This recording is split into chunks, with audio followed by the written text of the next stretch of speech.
डेराए लगलू अपना मरद से काहे घबराए लगलू। ए जा बोला ना कुछ कहबो न कहनी डेराए लगलू अपना मरद से काहे घबराए लगलू। देलू दिया बुताई काहे पगलू अनहरिया। सुनो दहरात उठे दादा कोमल के भितरिया दहरात उठे दादा कोमल के भितरिया। दवाई लिया निका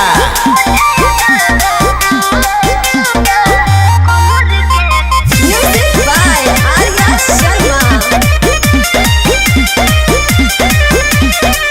अब नहीं पिया कब तोरा बात में दिल सिखाए तू तो पहले ही रात में। काहे उदास कोई लेलू तू मन हो तू हो रानी हम दिल के धड़कन हो। सब झूठ बोलता नहीं लोग। आजा अब नहीं पिया कब तोरा बात में दिल सिखाए तू तो पहले ही रात में। काहे उदास कोई लेलू तू मन हो तू हो रानी हम दिल के धड़कन हो। लागलू खूबसूरत सरिया अच्छा। पहनलू जब करिया। दहरात उठे दादा कोमल के भितरिया दहरात उठे दादा कोमल के भितरिया।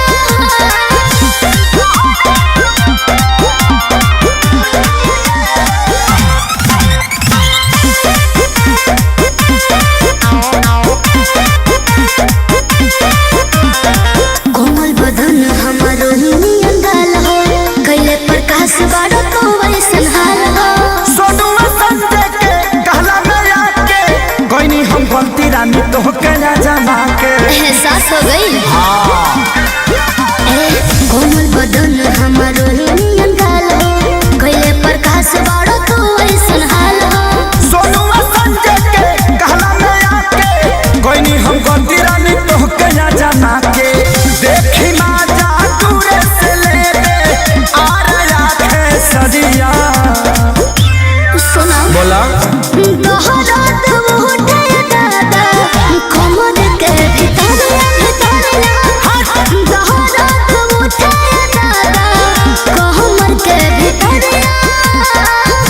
चोर धइले बकारे।